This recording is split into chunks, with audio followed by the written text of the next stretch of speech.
Time definite नहीं है, इसीलिए हम इसे बोलते हैं इनडेफिनिट। पहला हो गया रूटीन। पहचान क्या होगी? लास्ट में क्या आएगा सेंटेंस के लास्ट में? ता है, ते है, ती है। कि प्रेजेंट इंडेफिनिट टेंस हम लिखेंगे कैसे? तो पहला रूल क्या है? No helping verb. तो वर्ब कौन सी होगी? First form. कि भैया वर्ब के साथ एस या ईएस लगा दो, तो यू में प्लूरल वाले नेम लगेंगे। प्लूरल के साथ आई भी हो गया। आई सपोर्ट, एस या ईएस की सपोर्ट लेने से मना करता है, तो क्या आएगा? आई लव, एस या ईएस नहीं आएगा, यू। हेल्पिंग वर्ब, पहला देखो हेल्पिंग वर्ब है या नहीं है, फिर सेकंड देखो वर्ब कौन सी है। तो इस चीज को सॉल्व करने के लिए यहाँ पे यूज करते हैं डू या फिर डज। तो डू फर्स्ट फॉर्म किसके साथ आती है? आई यू और प्लूरल के साथ। ऐसे ही डू आ गया, यानी कि एस या एस, क्योंकि यहाँ पे एक तरीके से कवर हो गए, तो अब जो वर्ब है वो हमेशा फर्स्ट वर्ब ही लगेगी। तो अब इंटरोगेटिव हो गया और नेगेटिव हट गया, तो नॉट यहाँ से हटाओ और डू यहाँ लगा दो। आई की जो ईगो है वो एस या एस की सपोर्ट लेने से मना कर देती है। I am go to Delhi, I goes to Delhi, या फिर I go to Delhi. Do he loves me, does he loves me और डज ही लव मी। अगर इस तरीके की कंफ्यूजन्स आपको भी रहते हैं तो ये वीडियो आपके लिए है। ये है प्रेजेंट इंडेफिनिट टेंस, और इंग्लिश ग्रामर में ये बहुत मुश्किल टेंसेस में जाना जाता है। मुश्किल इस लिहाज से कि इसमें रूल्स रेगुलेशंस, इसमें एक्सेप्शंस और टेंसेस से ज्यादा है। मैं आपको ए से जेड तक हर एक चीज बताऊंगा, और मेरी गारंटी है इस वीडियो को देखने के बाद आपके ये सारे कंफ्यूजन दूर हो जाएंगे। मैं आपको बताऊंगा कि इसे प्रेजेंट इंडेफिनिट कहते क्यों है, कहां कहां पे हम इसे यूज करते हैं, हम पहचानेंगे कैसे कि ये सिंपल प्रेजेंट, ये प्रेजेंट इंडेफिनिट टेंस है। और चाहे सिंपल सेंटेंस हो, चाहे नेगेटिव सेंटेंस, चाहे इंटरोगेटिव सेंटेंस हो, इस टेंस के क्या क्या रूल्स हैं, हम कैसे इनको यूज करेंगे, ये सब मैं आपको इस वीडियो में बताऊंगा। बस आपको ये वीडियो ध्यान से देखना है, पूरा देखना है। बिना देर करे शुरू करते हैं। पहला क्वेश्चन है कि हम इसे प्रेजेंट इंडेफिनिट कहते क्यों हैं? बात यह है कि प्रेजेंट तो ये है, लेकिन इसका जो टाइम है वो डेफिनेट नहीं है। जैसे कि अगर मैं बोलूं कि मैं जाता हूं, तो मैं जाता हूं इसका मतलब क्या है कि मैं पास्ट में भी गया था, मैं आज भी गया हूंगा और मैं कल भी जाऊंगा, क्योंकि ये मेरा रूटीन है या फिर ये मेरी हैबिट है। तो मैं किस टाइम की बात कर रहा हूं? पास्ट में कर रहा हूं, प्रेजेंट में कर रहा हूं, फ्यूचर में कर रहा हूं। तो ये टाइम डेफिनेट नहीं है, डेफिनेट नहीं है, इसीलिए हम इसे बोलते हैं इनडेफिनिट। तो ये क्या बन गया? Present indefinite. अब नेक्स्ट बात आती है कि हम इसे यूज कहां कहां करते हैं।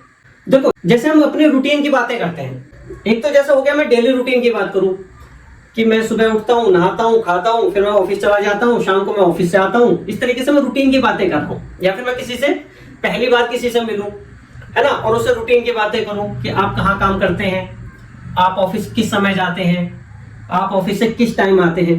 यानी कि जो रूटीन की बातें हैं, जब हम पहली बार किसी से मिलते हैं तो नॉर्मली उसे रूटीन के क्वेश्चन पूछते हैं, तो वो सारे प्रेजेंट इंडेफिनिट में आते हैं।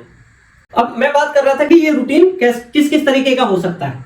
जैसे कि मैं बोलूं मैं ऑफिस का कार्य घर से करता हूं और सप्ताह में 2 बार ऑफिस जाता हूं, तो ये क्या हो गया? मैं सप्ताह में 2 बार ऑफिस जाता हूं, यानी कि ये रूटीन 1 वीक तक आ गया। अब अगर मैं बोलूं मैं महीने में 2 बार दिल्ली जाता हूं, तो ये भी रूटीन है, लेकिन ये महीने का रूटीन हो गया। मैं महीने में 2 बार दिल्ली जाता हूं। इसी को मैं बोलूं मैं 6 महीने में 1 बार यूरोप की ट्रिप के लिए जाता हूं, मैं साल में 2 बार यूरोप की ट्रिप के लिए जाता हूं, या फिर मैं हर साल यूरोप जाता हूं। तो ये रूटीन क्या हो गया? 3 महीने का हो गया, 6 महीने का हो गया, 1 साल का हो गया। यानी कि जो भी रूटीन वर्क है, चाहे वो रूटीन 1 दिन का हो, 1 महीने का हो, 1 साल का हो, या उससे भी ज्यादा का हो, यानी कि जो रूटीन वर्क है वो हम प्रेजेंट इंडेफिनिट में बोलते हैं। ओके, तो ये हो गया हमारा पहला हो गया रूटीन।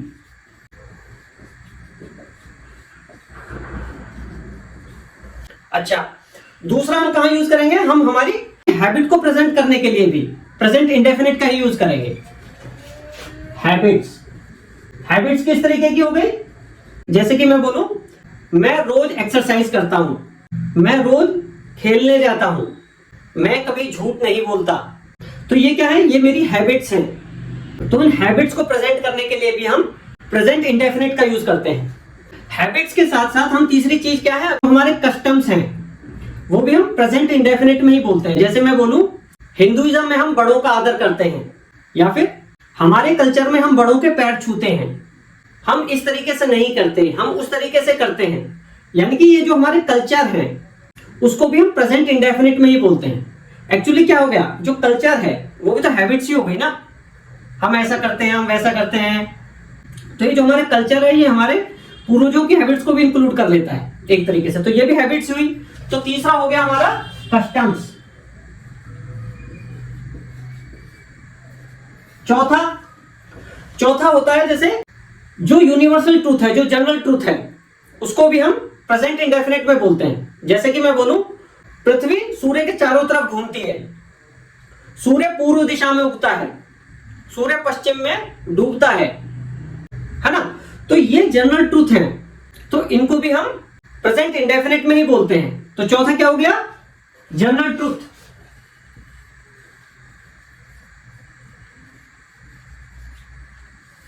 तो ये 4 हो गए। और भी कई जगह हम प्रेजेंट इंडेफिनिट यूज करते हैं, जैसे कि किसी चीज का प्रेजेंट में वर्णन कर रहे हैं, जैसे कि हम कमेंट्री सुना रहे हैं, क्रिकेट मैच की कमेंट्री चल रही है, फुटबॉल की कमेंट्री चल रही है, वो भी हम प्रेजेंट इंडेफिनिट में ही करते हैं। फिलहाल हम अभी इन्हीं 4 चीजों पे फोकस करेंगे जिससे कि आपके कॉन्सेप्ट्स क्लियर हो सके, ठीक है। ओके, अच्छा, अब आप एक चीज देखोगे कि चाहे रूटीन वर्क हो, हैबिट्स हो, कस्टम्स हो, जनरल ट्रूथ हो, अगर ये मैं एक एक सेंटेंस बोलूं, जैसे कि मैं ब्रश करता हूं, मैं रोज ब्रश करता हूं, हमारे यहां पे हम ऐसे करते हैं, पृथ्वी सूर्य की तरफ घूमती है, तो आप क्या ऑब्जर्व करोगे कि इन सारे सेंटेंसेस में लास्ट में क्या आता है, ता है, ते है, ती है, इस तरीके से आता है। तो अगर हम हिंदी के थ्रू पहचानना चाहें सेंटेंस को या उसे यूज करना चाहें, तो जहां ता है, ते है, ती है, इस तरीके का सेंटेंस हो तो हम प्रेजेंट इंडेफिनिट यूज करेंगे। लेकिन अगर मैं हिंदी के थ्रू ना जानना चाहूं, क्योंकि इसमें थोड़ा सा टाइम ज्यादा लग सकता है, पहले मैं हिंदी में सोचूं फिर मैं इंग्लिश में बोलूं, तो हमें ये डायरेक्ट पता होना चाहिए कि भाई हैबिट्स हैं, जनरल ट्रूथ है, रूटीन वर्क है, तो ये इसके लिए हमें प्रेजेंट इंडेफिनिट ही यूज करना है। तो आप किसी भी तरीके से यूज कर सकते हैं।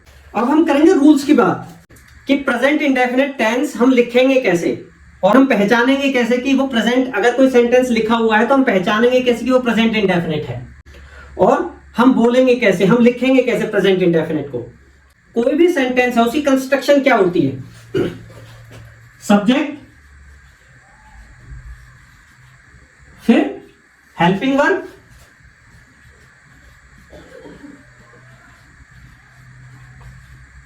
उसके बाद वर्ब, उसके बाद ऑब्जेक्टिव,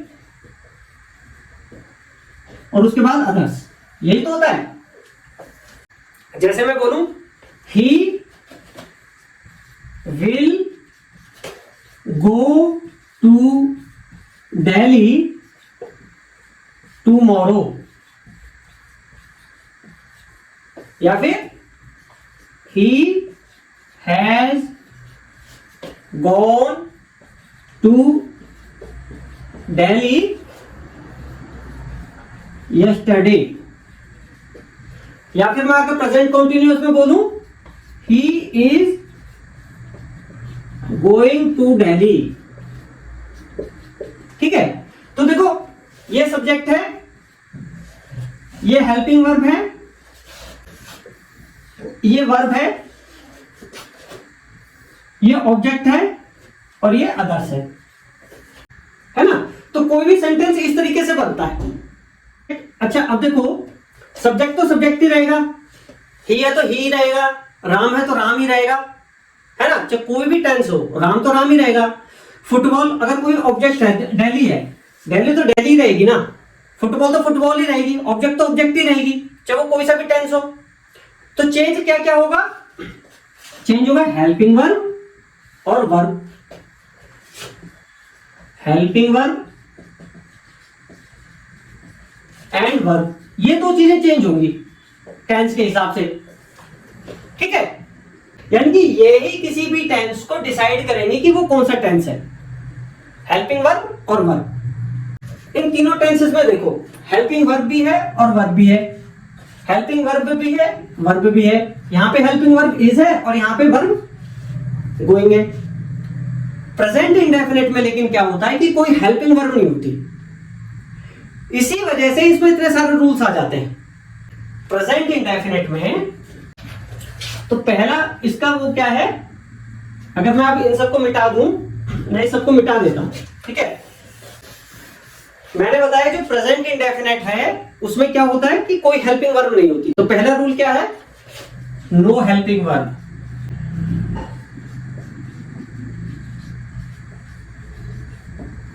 अब जब कोई हेल्पिंग वर्ब नहीं है, यहां पे क्या होता है कि इस हेल्पिंग वर्ब को देख के हमें वर्ब को पता पड़ता है कि हम वर्ब कौन से लगाएं। इज आ गया तो हमें ये पता चल गया कि भाई गो है उसके साथ आईएनजी लगा दो, फर्स्ट फॉर्म है उसके साथ आईएनजी लगा दो। हैज आ गया, हैज क्या है हेल्पिंग वर्ब, हैज आ गया तो भाई वर्ब के थर्ड फॉर्म लगा दो। लेकिन यहां पे तो कोई हेल्पिंग वर्ब है ही नहीं, तो यहां पे हमें कैसे पता चलेगा। तो इसमें क्या होगा, सब जगह first form of the verb लगा दो। तो वर्ब कौन सी होगी, first form, first form of the verb, चक्कर ही खत्म, हर जगह फर्स्ट फॉर्म लगा दो। लेकिन तीसरी बात यहां पे क्या बात हो गई, वर्ब जो है वो सब्जेक्ट के हिसाब से चलती है किसी भी लैंग्वेज में। जैसे मैं बोलूं वह जा रहा है और वे जा रहे हैं, तो वे के रहे हैं हो गया वे के हिसाब से। जैसे ही सिंगुलर प्लूरल में हुआ तो वर्ब उस हिसाब से चेंज हो गई, वह के साथ आ रहा है रहा है और वे के साथ आ रहे हैं रहे हैं। लेकिन यहाँ पे जब हम फर्स्ट फॉर्म ही सब जगह लगा देंगे तो सब्जेक्ट तो डिफाइन ही नहीं हो पाएगा ना कि वो क्या है, सब्जेक्ट के बारे में तो पता ही नहीं चलेगा। तो क्या करें, तो हम करें कि भैया एक काम करो, वर्ब के साथ ना एस लगा दो, एस विद वर्ब। अब बात ये हुई कि तो कई वर्ब ऐसे होते हैं उनके साथ एस अगर हम डायरेक्ट लगा देंगे ना तो अजीब सा हो जाएगा, तो सबके आगे एस लगा नहीं सकते, तो कहीं पे क्या होगा ईएस भी लगाना पड़ेगा। तो बात हो गई कि भैया एस लगा दो या फिर ईएस लगा दो। तो हम बोले कि भैया वर्ब के साथ एस या ईएस लगा दो। अच्छा, क्या हम सबके साथ एस या ईएस लगा दें, नहीं ऐसा नहीं, फिर तो सब्जेक्ट का पता ही नहीं चलेगा कि सिंगुलर है प्लूरल है क्या है। तो एक काम करते हैं, जो प्लूरल है जिसको जरूरत है वो लगा दे, जिसको जरूरत नहीं है वो ना लगाए। अगर सब्जेक्ट प्लूरल है बहुवचन है तो उसमें कोई जरूरत नहीं है। यहां पे जो हमारी हेल्पिंग वर्ब को सपोर्ट करती है, हेल्प का मतलब क्या है, हेल्पिंग वर्ब, नाम से ही पता पड़ रहा है हेल्प करती है वो, है ना, यहाँ पे वर्ब की हेल्प करती है। तो यहाँ पे हेल्प कौन करेगा, एस या ईएस वर्ब की हेल्प करेंगे, यानी कि वर्ब के साथ एस या ईएस लगा दो। अब लेकिन सब तो हेल्प मांगेंगे नहीं, तो जो प्लूरल है वो ऑलरेडी स्ट्रेंथ वाला है, वो कई सारे हैं, तो उनको एक्स्ट्रा सपोर्ट की जरूरत नहीं है। ठीक है, तो जैसे दे है तो दे तो पहले ही बहुत सारे हैं, उनको क्या जरूरत एस या ईएस की, तो वो कहेंगे कि भाई हमें एस या ईएस की जरूरत नहीं है, हम तो खाली फर्स्ट वर्ब से ही काम चला लेंगे। तो यहां पे क्या हो गया, अगर हमारा प्लूरल सब्जेक्ट है तो उसमें खाली फर्स्ट वर्ब आ जाएगी, first form of the verb. और अगर सिंगुलर है सब्जेक्ट तो वहां पे फर्स्ट फॉर्म प्लस एस या फिर ईएस लग जाएगा। ठीक है, अच्छा जो यू है, यू हमेशा प्लूरल होता है। इंग्लिश में यू हमेशा, इंग्लिश का ही वर्ड है, यू मीन्स तुम, तो तुम तो हमेशा प्लूरल ही होता है, तो you is a plural word. तो यू में प्लूरल वाले नियम लगेंगे, यानी कि प्लूरल में खाली फर्स्ट फॉर्म आती है, एस या एस नहीं आता, तो यू के साथ भी फर्स्ट फॉर्म आएगी। अच्छा, एक वर्ड है आई मीन्स में, आई से ज्यादा ताकतवर इंसान किसी को नहीं समझता। हर बंदा खुद को पावरफुल समझता है, मैं भी समझता हूं, आप भी समझते होंगे। तो आई तो वैसे ईगो को प्रेजेंट करता है, तो आई क्या बोलता है, भैया मुझे भी जरूरत नहीं है एस या एस की, मैं अपना काम खुद चला लूंगा। तो आई प्लूरल के साथ आई भी हो गया, प्लूरल प्लस आई। तो आई यू तो प्लूरल होता ही है, आई यू और प्लूरल में क्या जाएगा, जैसे दे है या फिर मल्टीपल नाम है, जैसे राम प्लस श्याम, वो भी प्लूरल हो जाएंगे, है ना, एक से ज्यादा अगर नाम है तो वो भी प्लूरल हो जाएंगे। तो उनके साथ आ जाएगी first form of the verb, I you more than one names and any other plural subject, उसके साथ आ जाएगी फर्स्ट फॉर्म बिना किसी एस या ईएस के। और जितने भी है सिंगुलर सब्जेक्ट यानी कि एक वचन, ही शी इट राम, यानी कि कोई सिंगल नेम है, तो उसके साथ आ जाएगा फर्स्ट फॉर्म प्लस एस या ईएस लग जाएगा उसके साथ। तो ये हो गया सिंपल प्रेजेंट का रूल। जैसे कि अब मैं बोलूं वह दिल्ली जाता है, तो क्या हो जाएगा, ही गो, अब सिंगुलर है तो लग जाएगा SEIS, he goes to Delhi. अब अगर हो जाए वे दिल्ली जाते हैं तो क्या हो जाएगा, दे। अब दे क्या है, प्लूरल है, प्लूरल के साथ खाली फर्स्ट फॉर्म आएगी, दे गो टू दिल्ली।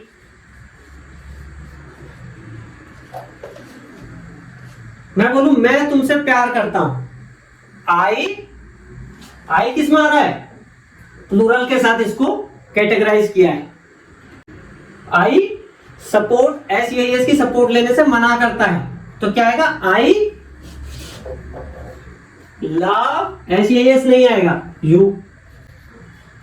लेकिन अगर वो बोलता वह तुमसे प्यार करता है, ही, या बोले राम तुमसे प्यार करता है, तो आएगा राम। अब राम एक वचन है तो उसे सपोर्ट की जरूरत है, तो वो क्या लिखेगा, राम लव्स यू। और बोले कि वे तुमसे प्यार करते हैं, वे, तो दे हो गया बहुवचन, और बहुवचन को सपोर्ट की, एक्स्ट्रा सपोर्ट की कोई जरूरत नहीं है, SEIS की कोई जरूरत नहीं है, तो वहां क्या आएगा, दे लव यू। ठीक है, तो इसी तरीके से यही वाले सारे रूल्स चलेंगे, यानी कि आई, यू और प्लूरल सब्जेक्ट के साथ आएगी first form of the verb, और सिंगुलर सब्जेक्ट के साथ आएगा फर्स्ट फॉर्म प्लस S या ES। ठीक है, और आई जो है, आई खुद को सबसे ताकतवर समझता है, तो वो आई S या ES की सपोर्ट नहीं लेता, और यू होता ही प्लूरल है इंग्लिश में, तो आई, यू और किसी भी प्लूरल सब्जेक्ट के साथ अगर एक से ज्यादा नेम है तो वो भी प्लूरल होंगे, तो उनके साथ खाली first form of the verb, और सिंगुलर सब्जेक्ट के साथ कोई एक नाम है या फिर ही, शी, इट, इस तरीके से सब्जेक्ट है जो सिंगुलर है, तो उसको सपोर्ट की जरूरत होती है, तो वो वर्ब के साथ S या फिर ES का सपोर्ट लेता है। क्लियर? तो एक बार ये सारा नोट कर लो, मैं फिर इसको मिटाने जा रहा हूं। अब ये है कि अगर हमें कुछ सेंटेंसेस दिए हुए हैं तो हम कैसे पता करेंगे कि वो प्रेजेंट इंडेफिनिट है या नहीं है, हम इसी बेस पे पता करेंगे। क्या क्या, कि उसमें कोई हेल्पिंग वर्ब नहीं होनी चाहिए, प्लूरल सब्जेक्ट है तो फर्स्ट वर्ब होनी चाहिए, सिंगुलर सब्जेक्ट है तो S या ES होना चाहिए। ठीक है, जैसे सेंटेंस दिया हुआ है they had built another house, तो यहां तो हेल्पिंग वर्ब आ गई, तो इसका मतलब ये प्रेजेंट इंडेफिनिट नहीं है। We have gone for a walk, have आ गया यानी कि हेल्पिंग वर्ब आ गई, तो ये भी नहीं है। I am reading a book, helping verb आ गई एम, तो ये भी नहीं है। I will be writing the letter tomorrow, तो विल बी, हेल्पिंग वर्ब आ गई, तो ये भी नहीं है। वर्ब हम ले ही नहीं रहे अभी, हेल्पिंग वर्ब से ही हमें डायरेक्ट पता पड़ रहा है। ठीक है, ही फ्लू द काइट, ये है ना, यहां पे हेल्पिंग वर्ब नहीं है। अब जब हेल्पिंग वर्ब नहीं है तो देखो वर्ब कौन सी है, वर्ब है फ्लू, फ्लाई, फ्लू, फ्लू है सेकंड फॉर्म, तो इसका मतलब ये भी प्रेजेंट इंडेफिनिट नहीं है। आई एट एन एप्पल, एट है ईट की सेकंड फॉर्म, हेल्पिंग वर्ब तो इसमें नहीं है। हेल्पिंग वर्ब पहला देखो हेल्पिंग वर्ब है या नहीं है, फिर सेकंड देखो वर्ब कौन सी है। आई एट एन एप्पल, तो एट जो है वो ईट की सेकंड फॉर्म है, प्रेजेंट इंडेफिनिट में फर्स्ट फॉर्म होती है, तो इसका मतलब ये भी प्रेजेंट इंडेफिनिट नहीं है। तो इन 6 की 6 में से कोई भी प्रेजेंट इंडेफिनिट टेंस नहीं है। अच्छा, अब ये सेंटेंस देखो, she drinks coffee every morning, इसमें हेल्पिंग वर्ब है नहीं है। अच्छा, और वर्ब फर्स्ट वर्ब और एस आ रहा है, तो इसका मतलब ये प्रेजेंट इंडेफिनिट है। नेक्स्ट सेंटेंस देखो, we go to the beach on weekends, तो हेल्पिंग वर्ब नहीं है, और वर्ब कौन सी यूज हुई है, गो, गो की फर्स्ट फॉर्म यूज हुई है, तो इसका मतलब ये भी प्रेजेंट इंडेफिनिट है। तो कहने का मतलब क्या है कि कोई हेल्पिंग वर्ब ना हो और वर्ब की फर्स्ट फॉर्म यूज हो, या तो फर्स्ट फॉर्म या फिर फर्स्ट फॉर्म के साथ एस या ईएस लगा हो, तो समझ लो वो प्रेजेंट इंडेफिनिट है।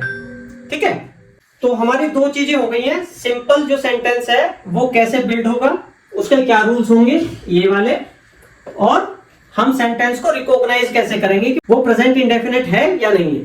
अब करते हैं हम तीसरी चीज, जो सिंपल सेंटेंस था उसके नियम हमने कर लिए। अब हम करेंगे अगर सेंटेंस नेगेटिव है तो क्या होगा? देखो, जब सेंटेंस नेगेटिव होता है तो क्या होता है, हेल्पिंग वर्ब जो होती है उसके साथ नॉट आ जाता है। जैसे I am not going to Delhi, he is not going to Delhi, he has not completed his work. तो जो हेल्पिंग वर्ब है उसके साथ नॉट आ जाता है। लेकिन जो ये प्रेजेंट इंडेफिनिट टेंस है इसमें तो हेल्पिंग वर्ब होती नहीं है, तो इसमें क्या करें? तो इस चीज को सॉल्व करने के लिए यहां पे यूज करते हैं डू या फिर डज। डू, डज और नॉट इसके साथ हम लगा देंगे डू नॉट नेगेटिव सेंटेंस में, डज नॉट।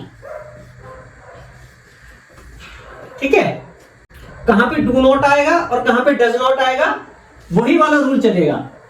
यानी कि डू और डज के रूल क्या हो गए? डू है फर्स्ट फॉर्म और डज है इसमें एस या ईएस आ रहा है, तो एस या ईएस किस में आता है?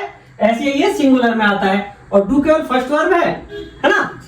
तो डू जो है फर्स्ट वर्ब में क्या है? आई, यू और प्लूरल। तो यही वाले रूल्स सब जगह लग रहे हैं भाई। अगर ये जो बेसिक रूल्स हैं कि भाई फर्स्ट वर्ब किसके साथ आता है? आई, यू और प्लूरल के साथ, और फर्स्ट वर्ब प्लस एस या ईएस किसके साथ आता है? सिंगुलर के साथ। अब यहाँ पे आप देखोगे डू और डज है, तो डू के साथ ईएस आ रहा है, डू फर्स्ट फॉर्म होती है ना, तो डू के साथ एस या ईएस। तो डू फर्स्ट फॉर्म किसके साथ आती है? आई, यू और प्लूरल के साथ, और ईएस कब लगता है? सिंगुलर के साथ। यानी कि जो प्लूरल है, यू है या फिर आई है, इनके साथ आएगा डू, आई, यू और प्लूरल, इनके साथ आएगा डू, और सिंगुलर के साथ आएगा डज। ठीक है, तो प्लूरल है तो उसके साथ आ जाएगा डू नॉट, और अगर सिंगुलर है तो उसके साथ आ जाएगा डज नॉट। जैसे कि he does not go to Delhi. अच्छा, वर्ब की बात आई।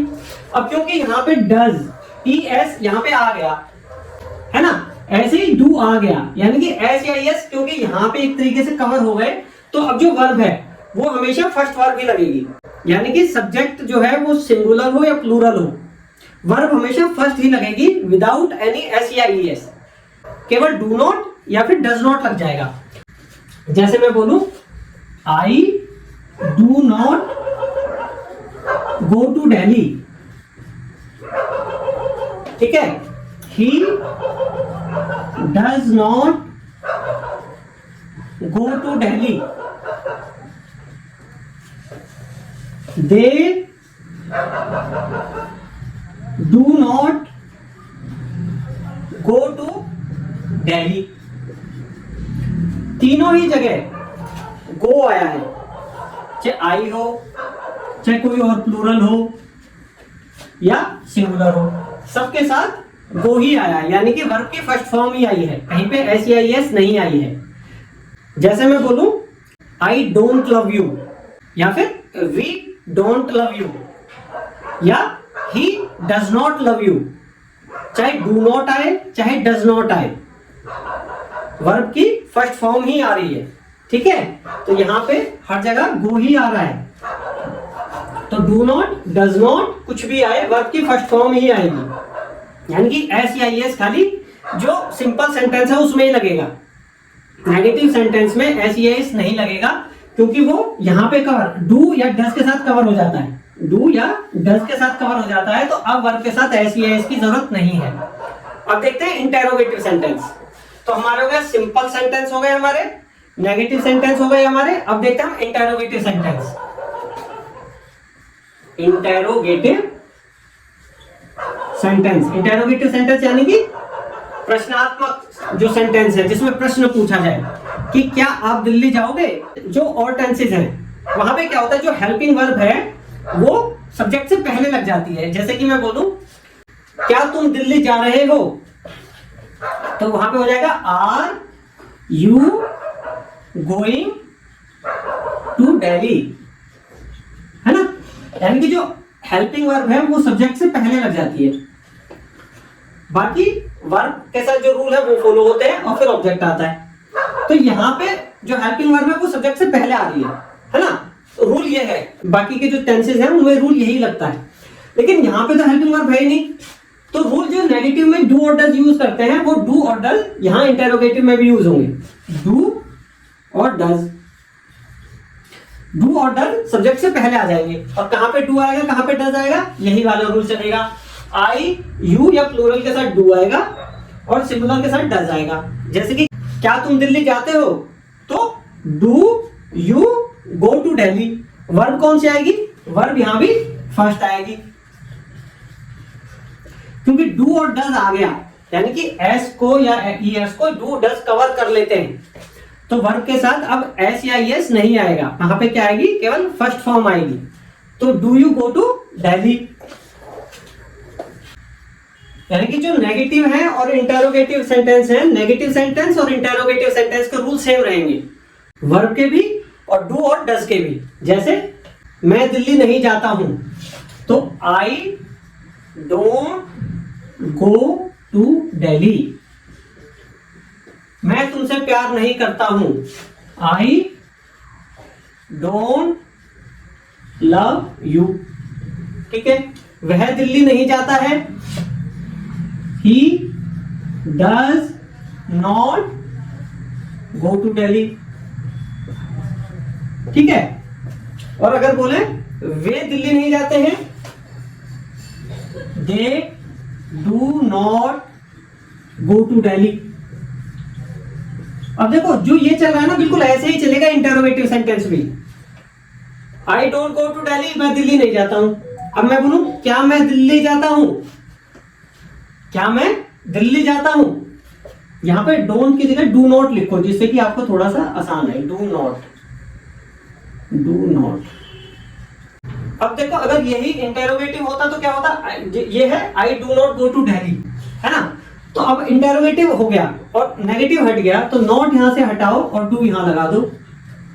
Do I go to Delhi, बाकी सब कुछ सेम है, नॉट हटाओ और डू को पहले ले आओ, यानी कि नेगेटिव और इंटेरोगेटिव का रूल सेम है।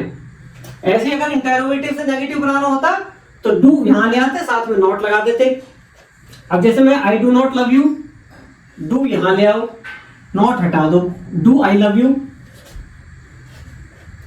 He does not go to Delhi, does यहां ले आओ, नॉट हटा दो, does he go to Delhi, है ना। यानी कि ये यूं का यूं ही रहेगा, फर्स्ट वर्ब यहां भी है, नेगेटिव होगा तो भी फर्स्ट वर्ब आएगी और इंटरोगेटिव है तो भी फर्स्ट वर्ब आएगी, तो वो हमें छेड़ना ही नहीं है ना। They do not go to Delhi, do यहां लगा दो, डू दे, यहां से डू हट गया और नॉट हटा दो, do they go to Delhi.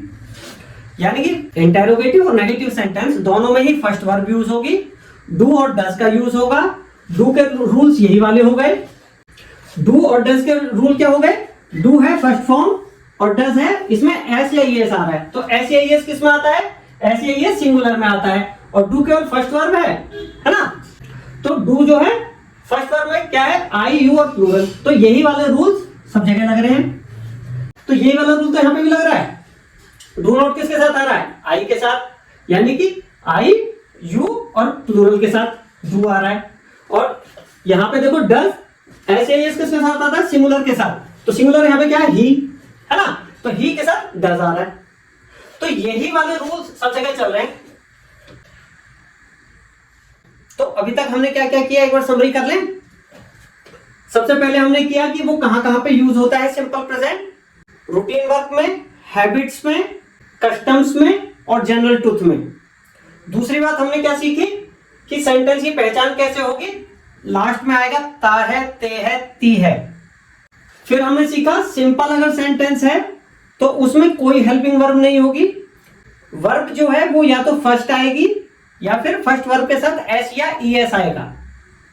First verb कहां आएगी, आई के साथ, यू के साथ और प्लूरल सब्जेक्ट के साथ। यू प्लूरल ही होता है, तो क्या हो गया, आई के साथ और प्लूरल सब्जेक्ट के साथ। और सिंगुलर सब्जेक्ट के साथ क्या होगा, फर्स्ट वर्ब आएगी और उसके साथ एस या ईएस लग जाएगा। और याद करने का तरीका मैंने क्या बताया, जो स्ट्रॉन्ग है वो एस या ईएस की सपोर्ट नहीं लेता। स्ट्रॉन्ग कौन होगा, या तो वो कई सारे हैं यानी कि प्लूरल है, या फिर आई की जो ईगो है वो एस या ईएस की सपोर्ट लेने से मना कर देती है। तो सब्जेक्ट अगर आई है या फिर कोई प्लूरल है तो उस केस में वर्ब के साथ एस या ईएस नहीं लगेगा। और अगर कोई सिंगुलर है यानी कि कोई अकेला है ना, तो वो थोड़ा सा वीक फील करेगा, तो उसको एस या ईएस की सपोर्ट की जरूरत होती है। तो सिंगुलर के केस में वर्ब के साथ एस या एस लगता है। तो यही वाले सारे रूल्स आगे भी चलेंगे।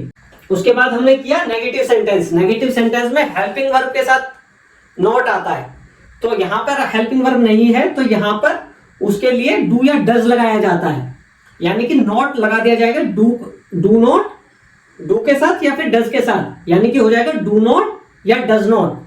अब क्योंकि डू और डज इस एक तरीके से एस इनमें ही इंक्लूड हो गया है, तो वर्ब के साथ एस या एस अब नहीं आएगा। प्लूरल के साथ डू नॉट और सिंगुलर के साथ डज नॉट। और इंटेरोगेटिव जैसे नेगेटिव बना है वही रूल्स इंटेरोगेटिव की भी होंगे, यानी कि वर्ब आएगी फर्स्ट, डू और डज जो है वो सब्जेक्ट से पहले आ जाएंगे, और डू और डज का रूल वही जो नेगेटिव सेंटेंस का है। और डू डज अगर आप ध्यान से देखेंगे तो वही रूल यहां भी फॉलो होते हैं। तो नेगेटिव, इंटेरोगेटिव और सिंपल सेंटेंस हमने ये सारे कर लिए हैं। अब हम करेंगे कि इसको याद करने का सिंपल एग्जांपल क्या हो सकता है। हम ये कोशिश करेंगे कि आप एक सेंटेंस याद कर लो, उससे अगर आप भूल भी जाओ तो उसकी हेल्प से आपको याद हो जाए, आपको याद आ जाए।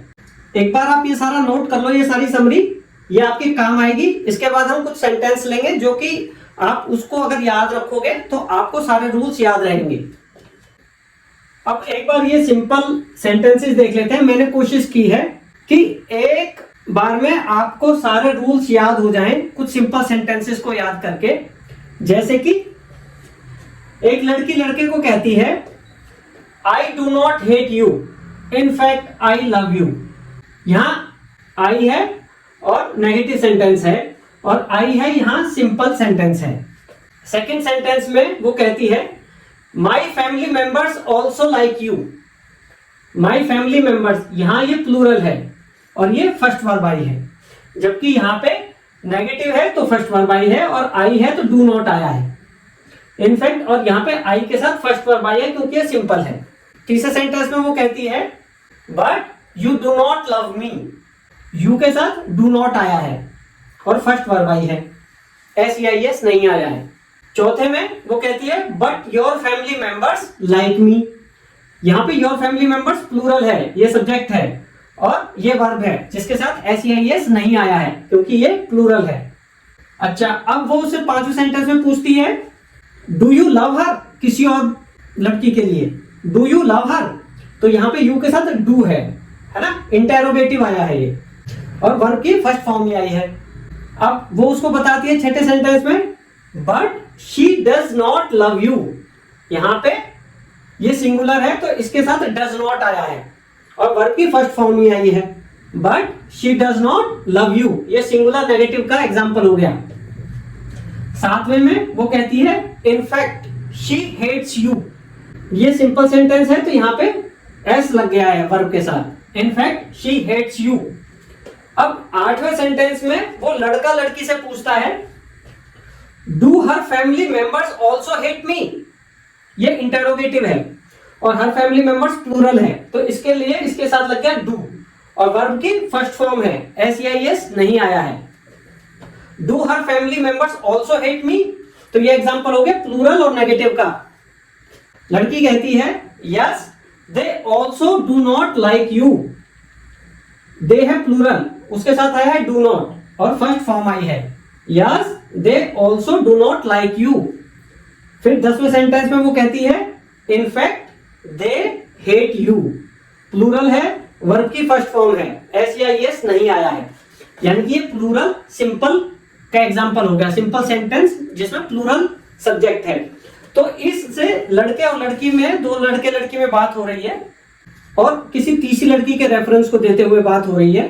तो ये अगर हम 10 सेंटेंस इनको याद कर लें तो भी हमें रूल्स ध्यान में रहेंगे।